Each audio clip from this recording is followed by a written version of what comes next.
হযরত ইমাম হুসাইন যখন যুদ্ধের ময়দানে যাওয়ার জন্য প্রস্তুতি নিচ্ছেন, হযরত আমির হামজা রাদিয়াল্লাহু তাআলার উপর ডাল মোবারক ইনি পরিধান করলেন, হযরত আলী রাদিয়াল্লাহু তাআলার উপর রেখে যাওয়া জুলফিকার তরবারি হাতে নিলেন। যখন ঘোড়ার উপর সওয়ার হবে এমন সময় ওই তাঁবুর ভিতর যত মহিলাগণ ছিলেন, ইমামে জয়নুল আবেদিন ছিলেন, ইমামে জয়নুল আবেদিন অসুস্থ ছিলেন, শরীর কাঁপতেছে, হাঁটতে পারে না। এইরকম অসুস্থ সন্তান যখন জানতে পেরেছে নিজের আব্বাজান ইমাম হুসাইন যুদ্ধের ময়দানে যাবে, তখন ইমামে জয়নুল আবেদিন অসুস্থ, এরপরেও হঠাৎ করে দাঁড়িয়ে গেলেন, বলছে আব্বাজান আপনি যদি যুদ্ধের ময়দানে যান, আপনি যদি এজিদ বাহিনীর সাথে যদি শহীদ হয়ে যান, আমি ইমাম জয়নুল আবেদিন এটা কখনো সহ্য করতে পারবো না।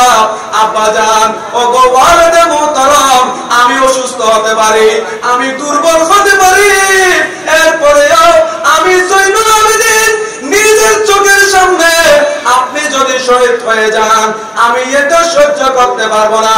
আব্বাজান তরবারি আমাকে দেন, আমাকে দেন, আমি জয়নুল আবেদিন আগে শহীদ হব। সুবহানাল্লাহ। ইমাম জয়নুল আবেদিন অসুস্থ, ইনাদের শরীরে পাকে খুনে মুস্তাফা আছে, খুনে শেরে খুদা আলী রাদিয়াল্লাহু আছে, খুনে ফাতেমা জাহরা আছে, যে যাদের রক্ত পুত পবিত্র, ওই রকম জাতে পাক হচ্ছে ইমামে আলী রাসূল, ইমামে জয়নুল আবেদিন। জুড়ে বলুন সুবহানাল্লাহ। আল্লাহ হযরতে ইউসুফ আলাইহিস সালামকে অনেক সৌন্দর্য দান করেছিলেন। কেমন সৌন্দর্য দিয়েছিলেন এটা না দেখা পর্যন্ত আপনাদেরকে এক্সাম্পল দিয়ে বোঝানোর কোনো রাস্তা নাই। এমন সৌন্দর্য ছিলেন, শুধু অনুমান করতে পারেন। ইউসুফ আলাইহিস সালামের সৌন্দর্য দেখে মিশরের সুন্দর সুন্দর রমণীরা সৌন্দর্য দেখে বেহুশ হয়ে ফল কাটতে গিয়ে হাতের আঙ্গুল কেটে ফেলেছেন, ইনাদের খবর ছিল না। যেটা বলুন সুবহানাল্লাহ। তাহলে কত সৌন্দর্য হলে হাতের আঙ্গুল কেটে গেছে এটা অনুভব করতে পারে না। ইউসুফ আলাইহিস সালাম এমন সৌন্দর্য ছিলেন। যেটা বলুন সুবহানাল্লাহ। আপনারা ইউসুফ আলাইহিস সালামের সৌন্দর্যের কথা শুনে অবাক হয়েছেন। আরে যে ইউসুফ আলাইহিস সালামের সৌন্দর্যের কথা আপনাদেরকে বলেছি, এটা তো আমার নবীর সৌন্দর্যের 1000 ভাগের 1 ভাগ মাত্র। যদি বলুন সুবহানাল্লাহ। তাহলে ইউসুফ আলাইহিস সালামকে আল্লাহ আমার নবীর 1000 ভাগের 1 ভাগ সৌন্দর্য দিয়ে দুনিয়ার মধ্যে পাঠিয়েছেন। ইনাকে দেখে হাতের আঙ্গুল কেটে গেছে, এটার খবর থাকে না। ইউসুফ আলাইহিস সালাম যদি এমন সুন্দর হয়, তাহলে আমাদের নবী রহমতুল লিল আলামিন নবী কেমন সুন্দর। বলুন সুবহানাল্লাহ। এজন্য ইউসুফ আলাইহিস সালামকে দেখে হাতের আঙ্গুল কেটেছে, এটা অবাক হওয়ার মতো কিছু নাই। আলা হযরত বলেছেন হুসনেও সোপে কাটে মিশর মে আঙ্গ সে তেজানা। যেটা বলবেন না সুবহানাল্লাহ। আলা হযরত আসিমুল বরকত, ইমাম ইশকে মুহাব্বত, ওয়াকিব আসরে হাকিকত, আলেমে শরীয়ত, মুফতি আহলে সুন্নাত শাহ ইমাম আহমদ রেজা শাহ মুহাদ্দিসে বেরেলভী রাহিমাহুল বারি বলতেছে, ইয়া রাসূলুল্লাহ, ইউসুফ আলাইহিস সালামের সৌন্দর্য দেখে মিশরের রমণীরা আঙ্গুল কেটে দিয়েছে, এটা অবাক হবার কি আছে?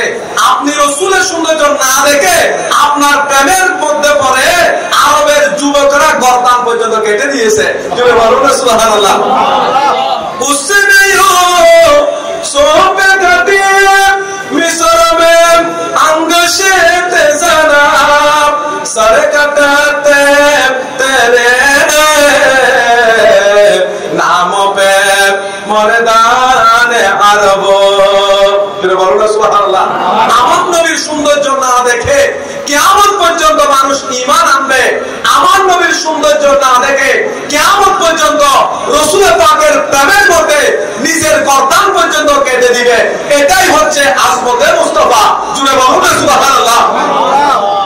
কারণ আমাদের নবী হচ্ছে নবিয়ে আজম। জুড়ে বলুন সুবহানাল্লাহ। আমার নবী হচ্ছে নবিয়ে আজম, আমার নবী হচ্ছে সৈয়দুল মুরসালিন, রাহমাতুল লিল আলামিন। এটা হচ্ছে রাসূল পাকের শান ও আজমত। জুড়ে বলুন সুবহানাল্লাহ। শুধু তাই নয়, রাসূল পাক সাল্লাল্লাহু আলাইহি সাল্লাম নবীদের মধ্যে মর্যাদাগতভাবে আযম তা নয়, রাসূল পাক সাল্লাল্লাহু আলাইহি সাল্লাম খুলুকে আযীম, তার মানে রাসূল পাকের আদর্শ আযম। জোরে বলুন সুবহানাল্লাহ। আমাদের চরিত্র দেখে অনেক সময় বন্ধুও শত্রু হয়ে যায়, আর রাসূল পাকের আদর্শ দেখে একজন কাফের মুশরিকও দুশমনও আমার নবীর প্রতি ঈমান আনে। জোরে বলুন সুবহানাল্লাহ। রাসূল পাক সাল্লাল্লাহু আলাইহি সাল্লাম কেমন সুন্দর ছিলেন, এই সুন্দরের প্রশংসার উপর আল্লাহ সুবহানাহু ওয়া তাআলা কসম করেছেন পবিত্র কোরআনে। জোরে বলবেন সুবহানাল্লাহ। ওয়া দুহা ওয়াল লাইলি ইযা সাজা, আলা হযরত বলছেন এখানে ওয়া দুহা মানে রাসূল পাকের চেহারায়ে আনোয়ারের কসম। জোরে বলুন সুবহানাল্লাহ। এজন্য আলা হযরত অফর কালাম শরীফের মধ্যে বলেছেন, হে কালামে ইলাহি মে শমসো দোহা তেরে চেহরায়ে নূরে ফাসা কি কসম, তেরে চেহরায়ে নূরে ফাসা কি কসম, बस मैं शब तारों में राज़ी था कि हबीबों की सुल्फ़े दोता की कसम है कलाम इलाही में शम्सो दोहा। सुबहानाल्लाह। তাহলে রাসূল পাকের সৌন্দর্যের উপর রাসূল পাকের চেহারায়ে আনোয়ারের প্রশংসা করতে গিয়ে আল্লাহ বলেছেন ওয়া দুহা, মাহবুব আপনি রাসূল পাকের, আপনি মাহবুব নবীর চেহারায়ে আনোয়ারের কসম। জোরে বলুন সুবহানাল্লাহ। এখানে যেটা ওয়া এসেছে এটা ওয়ায়ে কুসমিয়া, ওয়ায়ে কুসমিয়া সদা সর্বদা ইসমে জাহিরের উপর আসে। তাহলে যে মাহবুব নবীর সৌন্দর্যের কসম স্বয়ং আল্লাহ নিজে করে, তাহলে আমাদের নবীর সৌন্দর্য কত কত উঁচু মানের হবে, আমাদের নবীর সৌন্দর্য কত বেশি হবে, এটা দৃষ্টান্ত দেওয়ার মতো আর কিছু নাই। জোরে বলুন সুবহানাল্লাহ। সে রাসূল পাকের প্রতি কিয়ামত পর্যন্ত মানুষ ঈমান আনবে এবং আমার নবীর প্রেমের মধ্যে মানুষ গর্দান পর্যন্ত কেটে দিবে, এটা আমার নবীর শান। জোরে বলুন সুবহানাল্লাহ। এজন্য ইমামে হুসাইন রাদিয়াল্লাহু আনহু কে ছিলেন, যে ইমাম হুসাইন রাদিয়াল্লাহু আনহু স্বয়ং রাসূল পাকের কাঁধের উপর উঠেছিলেন। জোরে বলবেন সুবহানাল্লাহ। যে ইমামে হাসান এবং হুসাইন রাদিয়াল্লাহু আনহুমা জান্নাতের যুবকদের সর্দার হবেন। জোরে বলুন সুবহানাল্লাহ। যে ইমাম হাসান এবং হুসাইন রাদিয়াল্লাহু আনহুমাকে রহমতুল লিল আলামিন নবী জান্নাতের ফুল বলেছেন। জোরে বলবেন সুবহানাল্লাহ। এজন্য আলা হযরত বলছেন, ইয়া রাসূলুল্লাহ আমি কি করে আহলে বাইতে রাসূলের প্রশংসা করব, আমি কিভাবে হাসনাইনের করিমাইনের ফুল পবিত্র সম্মান বয়ান করব, কারণ হাসনাইনের করিমাইন তো যেমন তেমন ফুল নয়, যে ফুলের কলি হচ্ছে খাতুনে জান্নাত। জোরে বলুন সুবহানাল্লাহ। ফাতেমা জাহরা রাদিয়াল্লাহু আনহা যিনি জান্নাতের সমস্ত রমণীদের সর্দারিনী হবে, ইনি হচ্ছেন হাসনাইনের করিমাইনের মতো ফুল পবিত্র ফুলের কলি। জোরে বলুন সুবহানাল্লাহ। এজন্য আলা হযরত শেখ বলেছেন, কিয়া বাত রেজা उस समनिस्तान करम के, क्या बात रज़ा उस समनिस्तान करम के, क्या बात रज़ा उस समनिस्तान करम के, क्या बात रज़ा उस समनिस्तान करम के, सहरा है गली जिसमें हसन और हुसैन फूल, लबे फूल दागने फूल सका फूल बदने फूल। জোরে বলুন সুবহানাল্লাহ। আজকে কোন ইমাম হুসাইনের শাহাদাতের বর্ণনার বিষয় আপনারা দিয়েছেন, ইমাম হাসনাইনের করিমাইন ইনারা কেমন যা জিনাদেরকে রহমতুল লিল আলামিন কোলে নিয়েছেন, কাঁধে নিয়েছেন, যে রহমতুল লিল আলামিন নবী নাতিদের জন্য হাসনাইনের করিমাইনের জন্য সাওয়ারি হয়ে গিয়েছিলেন। জোরে বলুন সুবহানাল্লাহ। আপনারা জানেন যে আল্লাহর হাবিব যখন নামাজ পড়তেছিলেন সেই সময় ইমামে হুসাইন রাদিয়াল্লাহু আনহু রাসূল পাকের কান মোবারকের উপর উঠেছিলেন, এটা আপনারা সকলে জানেন। তো রাসূল পাক সাল্লাল্লাহু আলাইহি ওয়াসাল্লাম শেষ থেকে মাথা তুলতেছে না। কেন তুলতেছে না? কারণ রাসূল পাক জানে যে আমার কাঁধের উপর তো আমার কলিজার টুকরা ইমামে হুসাইন রাদিয়াল্লাহু আছে। আমি যদি সিজদা থেকে মাথা তুলি তাহলে ইমাম হুসাইন তো পড়ে যাবে। ইমাম হুসাইন পড়ে গেলে ইমাম হুসাইন কষ্ট পাবে, হযরতে ইমাম হুসাইন কষ্ট পাবে, আর আমি নবী নামাজ পড়বো, এটা হতে পারে না। প্রয়োজন পড়লে কিয়ামত পর্যন্ত আমি রাসূল সিজদায় থাকবো, তারপর ইমাম হুসাইন রাদিয়াল্লাহুকে কষ্ট দিতে পারি না। জুড়ে বলুন না সুবহানাল্লাহ। আপনারা বলুন যে নামাজের মধ্যে কেউ যদি আল্লাহ রাসূল ছাড়া যদি অন্য কোন কিছুর ধ্যান নামাজের মধ্যে আসে, আমরা যদি সেই ধ্যানের মধ্যে থেকে যাই, আমাদের নামাজ কি হবে? আল্লাহ রাসূল ছাড়া কারো ধ্যান নামাজের মধ্যে আনা যাবে না। আহলে বাইতে রাসূলকে সালাম না দিলে যে নামাজ হয় না, আজকে সে আহলে বাইতে রাসূলের স্মরণে মাহফিল। জুড়ে বলুন সুবহানাল্লাহ। অথচ নামাজের মধ্যে আহলে বাইতে রাসূলের স্মরণ আছে। দুনিয়ার কোন সাধারণ মানুষের দুনিয়ার কোন হিসাব নিকাশ নামাজের মধ্যে যদি ধ্যানে আনে, তাহলে ওই ব্যক্তির নামাজ ফাসেদ হয়ে যাবে, নষ্ট হয়ে যাবে, নামাজ ভেঙে যাবে। তাহলে বলুন, যেই দিন রাসূল পাক সিজদার মধ্যে গিয়েছিলেন, ইমাম হুসাইন রাদিয়াল্লাহু কান মুবারকের উপর উঠেছিলেন, রাসূল পাক ইমাম হুসাইন পড়ে যাবে বলে সিজদা থেকে উঠতেছে না। সেই দিন রাসূল পাকের খেয়াল কি আল্লাহর দিকে ছিল না ইমাম হুসাইনের দিকে ছিল? ইমাম হুসাইন রাদিয়াল্লাহুর দিকে ছিল। তাহলে যে রাসূল পাক সাল্লাল্লাহু আলাইহি সাল্লাম ইমাম হুসাইন পড়ে যাবে বিদায় সিজদা থেকে মাথা তুলে না, তাহলে সেই দিন রহমাতুল লিল আলামিন নবী, আল্লাহর মাহবুব দানায়ে গুয়ুব রহমাতুল লিল আলামিন নবী সেই দিন সিজদা দিয়েছিলেন আল্লাহর জন্য, আর সিজদা থেকে মাথা তুলতেছে না, এটা ছিল ইমামে হুসাইনের জন্য। জুড়ে বলুন না সুবহানাল্লাহ। উনি কেমন ইমামে হুসাইন? উনি কোন ইমাম হুসাইন? কাদের রক্তের বদলতে আজকে এই ইসলাম প্রতিষ্ঠিত হয়েছে? রাসূল পাক সাল্লাল্লাহু আলাইহি ওয়াসাল্লাম শুধুমাত্র নামাজের মধ্যে ইমাম হুসাইন খান মুবারকের উপর উঠেছিলেন তা নয়, অনেকবার বেশুমার রহমাতুল লিল আলামিন নবী ইমাম হুসাইন রাদিয়াল্লাহু আনহুকে খান মুবারকের উপর নিয়ে রহমাতুল লিল আলামিন নবী সাওয়ারি হয়েছিলেন। বলবেন না সুবহানাল্লাহ। কেমন হাসনানি করিমাইন আল্লাহর হাবিব বলেছেন, আল্লাহুম্মা ইন্নী উহিব্বুহুমা ফাআহিব্বাহুমা। আয় আল্লাহ, ইমাম হাসান এবং হুসাইন রাদিয়াল্লাহু তাআলা আনহুমাকে আমি রাসূলও ভালোবাসি। আল্লাহ আপনার কাছে দোয়া করি, আল্লাহ আপনিও তাদেরকে ভালোবাসেন। জোরে বলুন সুবহানাল্লাহ। অপর রাওয়ায়াতের মধ্যে আছে, আল্লাহুম্মা ইন্নী উহিব্বুহু ফাআহিব্বাহু। আয় আল্লাহ, ইমামে হুসাইন রাদিয়াল্লাহু তাআলাকে আমি রাসূল ভালোবাসি, আল্লাহ আপনিও ভালোবাসুন। জোরে বলুন সুবহানাল্লাহ। রাসূল পাক সাল্লাল্লাহু আলাইহি ওয়াসাল্লাম ইমাম হুসাইন রাদিয়াল্লাহু তাআলাকে কোথায় নিতেন? কান মুবারকের উপর নিতেন, গোরা সেজে যেতেন।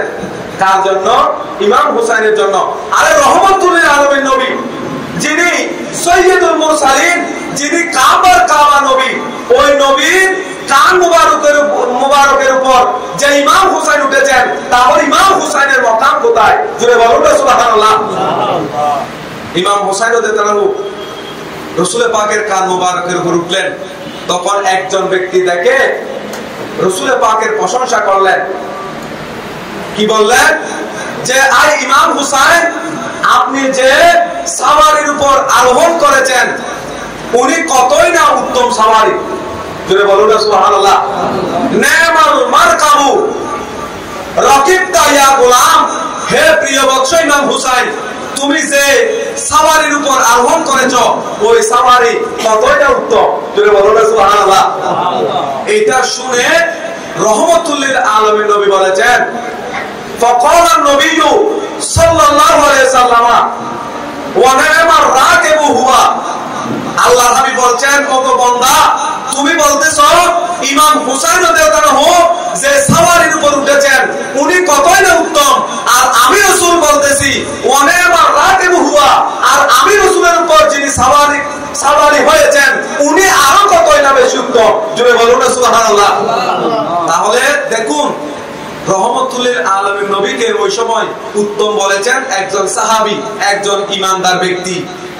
সেই সময় ইমাম হুসাইন রাদিয়াল্লাহু আনহুকে উত্তম বলেছেন স্বয়ং রাসূল পাক। জুড়ে বলুন না সুবহানাল্লাহ। তাহলে যে ইমাম হুসাইন রাদিয়াল্লাহু আনহুর প্রশংসা, যে ইমাম হুসাইন রাদিয়াল্লাহু আনহুর তারিফ স্বয়ং রাসূল পাক নিজেই করে, আজকে সেই রাসূল পাকের আওলাদে রাসূলের উপর, সেই রাসূল পাকের পঞ্চমদের উপর যারা হামলা করেছেন তারাই হচ্ছে নিষ্ঠুর এজিদ। জুড়ে বলুন না নাউজুবিল্লাহ। এজন্য ইমাম হুসাইন রাদিয়াল্লাহু আনহু শাহাদাত, এটা হচ্ছে শাহাদাতে আযম। জুড়ে বলুন না সুবহানাল্লাহ।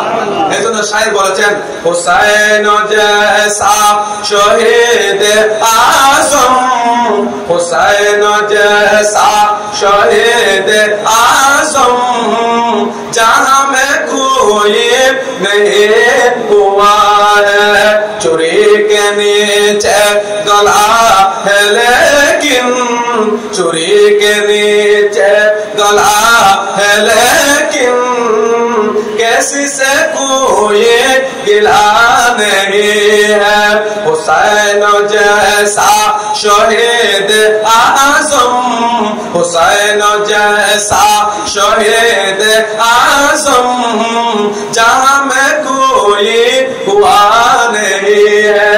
জুড়ে বলুন না সুবহানাল্লাহ। সেই দিন ইমাম হুসাইন রাদিয়াল্লাহু আনহু শাহাদাতের শরাব পান করে সুরের নিচেও ইমাম হুসাইন রাদিয়াল্লাহু আনহু সিজদায় অবস্থায় ছিলেন। সিজদায় অবস্থায় ইমাম হুসাইনের প্রতি ছুরি চালিয়েছিলেন এজিদ বাহিনীরা। ওগো ইমামে আলী মাকাম সৈয়দুনা ইমাম হুসাইন, আপনি কেন কারবালার ময়দানে সিজদা অবস্থায় কেন শহীদ হয়েছেন? ইমামে হুসাইন বলবে, গো দুনিয়ার মানুষ, তোমরা দুনিয়ার যত মুসিবতে পড়ো না কেন, কখনো মুসিবতের দোহাই দিয়ে তোমরা আল্লাহর ইয়াদগারি করা থেকে, নামাজ আদায় করা থেকে, সিজদা দেওয়া থেকে তোমরা বিরত থাকবে না। জুড়ে বলুন না সুবহানাল্লাহ। আমরা নামাজ পড়ি মসজিদের দেওয়ালের ছায়ার নিচে, ছাদের ছায়ার নিচে। ইমাম হুসাইন সেই দিন নামাজ পড়েছিলেন এজিদের 22,000 তরবারির ছায়ার নিচে। জুড়ে বলুন না সুবহানাল্লাহ। এজন্য একজন শায়ের বলেছেন, না মসজিদ মে না বাইতুল্লাহ কে ছায়া মে, জুড়ে বলুন না সুবহানাল্লাহ। না মসজিদ মে না বাইতুল্লাহ की दीवारों के साया में, नमाज के आदा होते हैं तलवारों के साया में। ओगो दुनियार মানুষ, আমরা নামাজ পড়ে মসজিদের ছায়ার নিচে, দেওয়ালের ছায়ার নিচে, আর আশিকেরা এশকের নামাজ পড়ে তলোয়ারের ছায়ার নিচে। সুবহানাল্লাহ। ওগো ইমামে আলী মাকাম, আপনি সেই দিন সিজদা দিয়েছিলেন, একটা সিজদা কারবালার ময়দানে দিয়েছেন, আরেকটা সিজদা দিতে পারেন নাই। আপনি কেন একটা সিজদা কেন দিয়েছেন, আরেকটা কেন দেন নাই? ইমাম হুসাইন রাদিয়াল্লাহু বলবে, ওগো দুনিয়ার মানুষ, আমি একটা সিজদা দুনিয়ার মধ্যে দিয়েছি, আরেকটা সিজদা বাকি রেখেছি। কি রেখেছি? কেন? ইমামে আলী মাকাম বলবে, কেন জানো? আর একটা সিজদা আমি ইমামে হুসাইন রাদিয়াল্লাহু দুনিয়াবাসীর সামনে দিই নাই, এটা কাল কিয়ামতের ময়দানে দেব। ওগো ইমামে আলী মাকাম, কিয়ামতের ময়দানে সিজদা দিয়ে কি করবেন? ইমাম হুসাইন বলবে, আমি ইমামে হুসাইন আহলে বাইতের রাসূল সদস্যরা সহ আমি ইমামে হুসাইন রক্ত ঝরিয়েছি একমাত্র আমার নানার গুনাহগার উম্মতদেরকে রক্ষা করার জন্য। সুতরাং একটা সিজদা দুনিয়ার মধ্যে দিয়ে আরেকটা সিজদা পরকালে কিয়ামতের ময়দানে দেব। যতক্ষণ পর্যন্ত আমার নানার উম্মতদেরকে জান্নাতি বলে ঘোষণা করবে না, ততক্ষণ পর্যন্ত আমি ইমামে হুসাইন কিয়ামতের ময়দানে মাথা তুলব না। সুবহানাল্লাহ।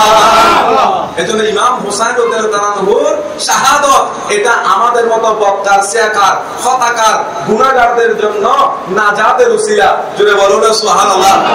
এটা কেমন ইমাম হুসাইন, যাদেরকে ভালোবাসলে গুনাহ ঝরে যায়, বেগুনাহ হয়ে যায়, জাহান্নামী জান্নাতি হয়ে যায়। জুড়ে বলুন না সুবহানাল্লাহ। শুধু আহলে বাইতের রাসূল সাল্লাল্লাহু আলাইহি ওয়াসাল্লামকে অনুসরণ করলে বেগুনাহ হয়ে যায়, ইমানদার হয়ে দুনিয়া থেকে যায় তা নয়। রহমতুল লিল আলামিন নবীর দরবার, এটা হচ্ছে গুনাহ মাফ হওয়ার একটি দরবার। যদি বলো না সুবহানাল্লাহ। কেমন দরবার? দুনিয়ার মধ্যে এমন কোন বাজার আছে যে বাজারের মধ্যে গুনাহ বিক্রি হয়? বলে না, গুনাহ বেচা কিনা হয়, এরকম কোন বাজার আছে? নাই। আপনি বিক্রি করেন না, কিনবে কে? গুনাহ কিনার মতো কোন বেকুব দুনিয়ার মধ্যে আছে? নাই। কিন্তু একটা দরবারের মধ্যে উম্মতের গুনাহ কিনে নেওয়া হয়, কিসের বিনিময়ে? রহমতের বিনিময়ে। যদি বলবেন সুবহানাল্লাহ। এটা কোন দরবার? এটা হচ্ছে রাসূল পাকের দরবার। যদি বলবেন সুবহানাল্লাহ।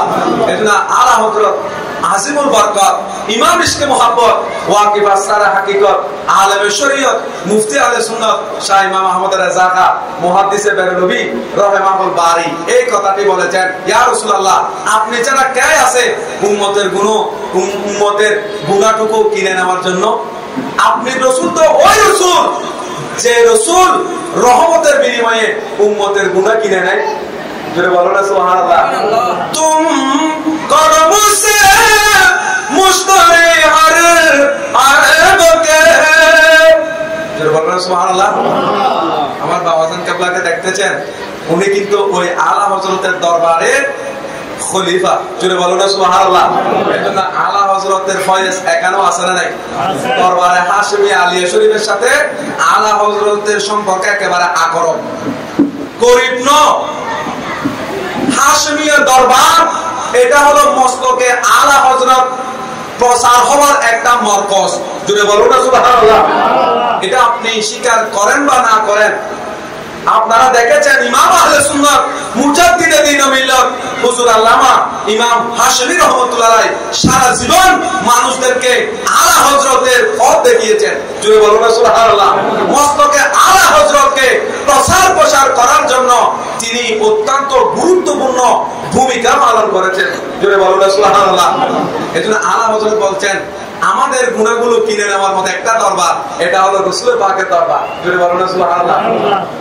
तुम करो मुझसे मुश्तरी हर ऐब के, जिनसे नाम को बोले हर बाजार हम, जिनसे नाम को बोले हर बाजार हम, जिनसे नाम को बोले हर बाजार हम, पाटो कुछ दारिये कुछ জার हम।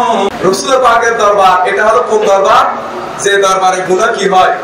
দুনিয়ার কোন বাজারে আমাদেরকে কবুল করে না, দুনিয়ার কেউ আমাদের গুনাহ কিনে না, কিন্তু রহমতুল লিল আলামিন নবী আমাদের গুনাহগুলো রহমতের বিনিময়ে কিনে নেয়। যদি বলো না সুবহানাল্লাহ। তাহলে যে দরবারে গেলে বেগুনাহ হয়ে যায়, ওই দরবারে যাওয়া দরকার আছে না নাই? আজকে ইমাম হুসাইন রাদিয়াল্লাহু উত্তরসূরি যেমন আছে, পক্ষান্তরে এজিদের বেদাত্তা, এজিদের অনুসারীরা দুনিয়ার মধ্যে আছে।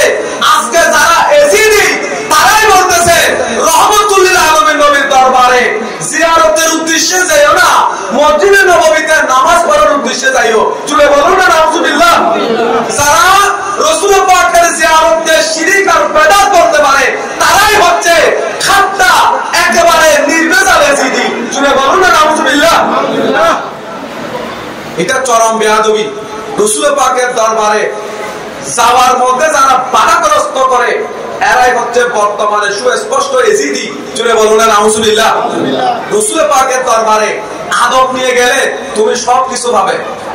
যদি রাসূল পাকের প্রতি বিদ্বেষ নিয়ে যায় তাহলে তার জন্য রাসূল পাকের দরবারে কিছু নাই। রাসূল পাকের দরবারে নাই মানে স্বয়ং আল্লাহর দরবারেও কিছু নাই।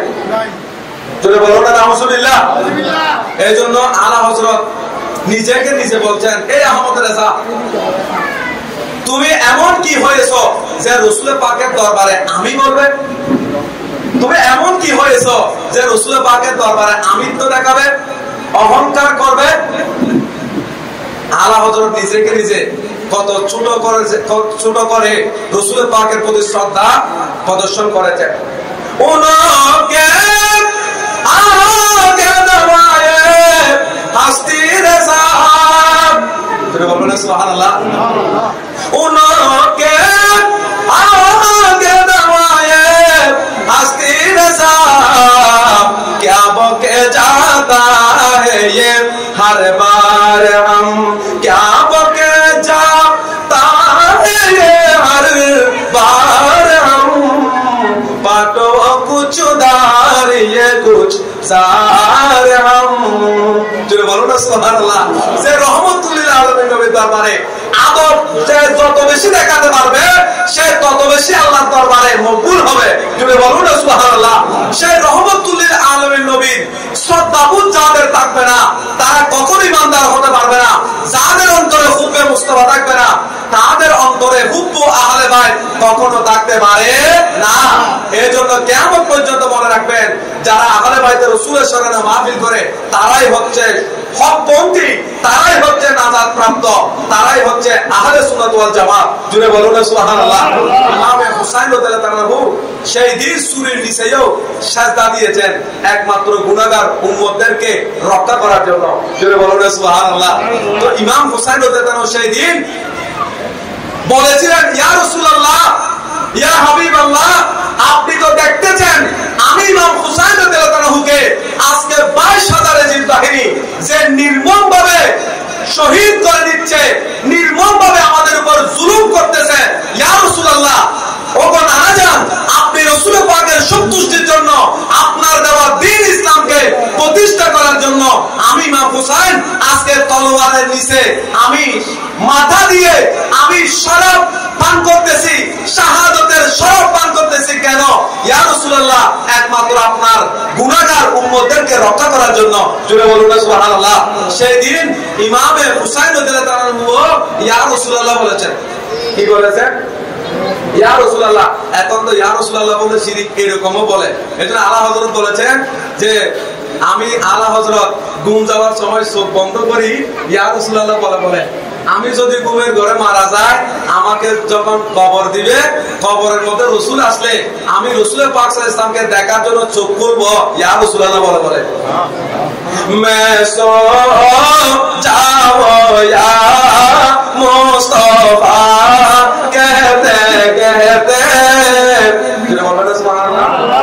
এগুলো বাবাজান তাহলে আসেনি নাই আমি বলতেছি যেহেতু এখানে আলা হযরতের বয়স আসতেছে তুমি বলো না সুবহানাল্লাহ আপনারা কি বিরক্ত হচ্ছেন मैं सो जाओ या मुस्तफा कहते कहते कोले आके सल्ले आला कहते कहते कोले आके सल्ले आला कहते कहते मैं सो जाऊं या मुस्तफा कहते कहते कोले आके सल्ले आला कहते कहते জোরে বলবে সুবহানাল্লাহ তাহলে আশিকে রাসূলেরা ইয়া রাসূলুল্লাহ বলবে ইয়া হাবিবাল্লাহ বলবে রাসূল পাকের আশিকেরা ইয়া রাসূলুল্লাহ বলে আমার নবী থেকে সাহায্য চাইবে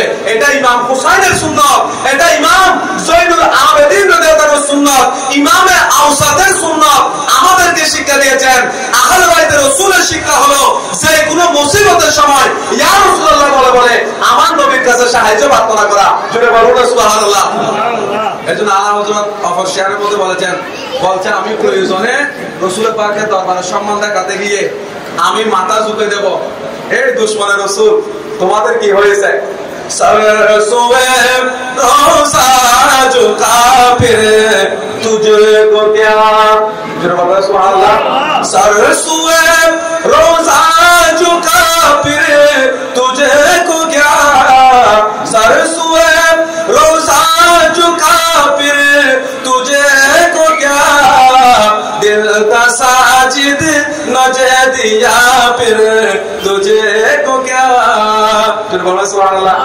मैं बैठते उठते मदद के वास्ते सुभान अल्लाह আমি শুইতে বসতে উঠতে ইয়া রাসূলুল্লাহ বলে সাহায্য চাইবো তোমার কি হয়েছে मैं बैठते उठते मदद के वास्ते या रसूल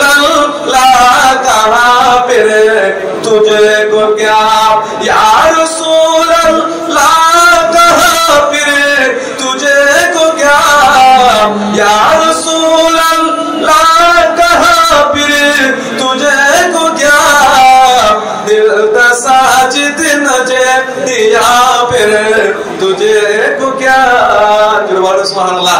সেদিন ইমাম আলী মাকাম 22,000 এজিদের সামনে একের পর এক সবাই যখন শহীদ হয়ে গিয়েছিলেন, তখন ইমামে আলী মাকামের পালা যখন আসলো, সেদিন ইমামে আলী মাকাম আহলে বাইতে রাসূলের সদস্যদের মধ্যে যারা দুই একজন ছিলেন, মহিলা সহ যারা ছিলেন, ইমাম জয়নুল আবেদিন ছিলেন, হযরত ইমামে হুসাইন যখন যুদ্ধের ময়দানে যাওয়ার জন্য প্রস্তুতি নিচ্ছেন, হযরতে আমির হামজা রাদিয়াল্লাহু তাআলার উপর ডাল মোবারক ইনি পরিধান করলেন, হযরতে আলী রাদিয়াল্লাহু তাআলার উপর রেখে যাওয়া জুলফিকার তরবারি হাতে নিলেন। যখন ঘোড়ার উপর সওয়ার হবে, এমন সময় ওই তাঁবুর ভিতর যত মহিলাগণ ছিলেন, ইমামে জয়নুল আবেদিন ছিলেন, ইমামে জয়নুল আবেদিন অসুস্থ ছিলেন, শরীর কাঁপতেছে, হাঁটতে পারে না। এইরকম অসুস্থ সন্তান যখন জানতে পেরেছে নিজের আব্বাজান ইমাম হুসাইন যুদ্ধের ময়দানে যাবে, তখন ইমামে জয়নুল আবেদিন অসুস্থ, এরপরেও হঠাৎ করে দাঁড়িয়ে গেলেন, বলছে আব্বাজান আপনি যদি যুদ্ধের ময়দানে যান, আপনি যদি এজিদ বাহিনীর সাথে যদি শহীদ হয়ে যান, আমি ইমাম জয়নুল আবেদিন এটা কখনো সহ্য করতে পারবো না। আব্বাজান ও গো ওয়ালিদে মুহতারাম, আমি অসুস্থ হতে পারি, আমি দুর্বল হতে পারি, এরপরেও আমি জয়নুল আবেদিন নিজের চোখের সামনে আপনি যদি শহীদ হয়ে যান, আমি এটা সহ্য করতে পারবো না। আব্বাজান তরবারি আমাকে দেন, আমাকে দেন, আমি জয়নুল আবেদিন আগে শহীদ হব। সুবহানাল্লাহ। ইমাম জয়নুল আবেদিন অসুস্থ, ইনাদের শরীরে পাকে খুনে মুস্তাফা আছে, খুনে শেরে খুদা আলী রাদিয়াল্লাহু আছে, খুনে ফাতেমা জাহরা আছে, যে যাদের রক্ত পুত পবিত্র, ওই রকম জাতে পাক হচ্ছে ইমামে আলী রাউসাত, ইমামে জয়নুল আবেদিন। জুড়ে বলুন না সুবহানাল্লাহ। ইমাম জয়নুল আবেদিন বলছে আব্বাজান আপনি যুদ্ধের ময়দানে যাবেন না, আমাকে দেন, আমি ইমাম হুসাইন শহীদ হব। তখন নিজের আব্বাজান হযরত ইমাম হুসাইন বলতেছে ও গো জয়নুল আবেদিন, না না না না বাবা, তুমি যদি চলে যাও, তুমি যদি শহীদ হয়ে যাও, তাহলে আমার নানার औलाद দুনিয়ায় আর থাকবে না, আমাদের औलाद পর্যন্ত কিয়ামত পর্যন্ত দুনিয়ার জমিনের মধ্যে ইস্তেকামত থাকবে, দুনিয়ার মধ্যে জারি থাকবে একমাত্র তুমি ইমাম জয়নুল আবেদিনের মাধ্যমে। সুবহানাল্লাহ। ইমামে জয়নুল আবেদিন ওই দিন এত বেশি অসুস্থ হওয়া সত্ত্বেও সেই দিন আহলে বাইতে রাসূলের সদস্য এজিদ বাহিনীকে ভয় পায় নাই। কিয়ামত পর্যন্ত আহলে বাইতে রাসূলের অনুসারী যারা, ইনারা প্রয়োজনে রক্ত দিবে, জান দিবে, মাল কুরবানি করবে, তারপরেও বাতিলের কাছে কোনো মাথা নত করবে না। এটাই হচ্ছে ইমামে হুসাইনের শিক্ষা, এটাই হচ্ছে শাহাদাতে কারবালার শিক্ষা। সুবহানাল্লাহ।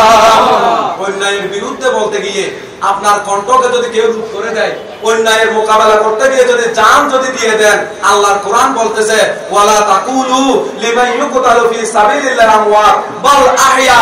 অপর আয়াতের মধ্যে বলেছেন ওয়ালা তাহসাবান্নাল্লাযিনা কুতিলু ফি সাবিলিল্লাহি আমওয়াতাম বাল আহইয়া।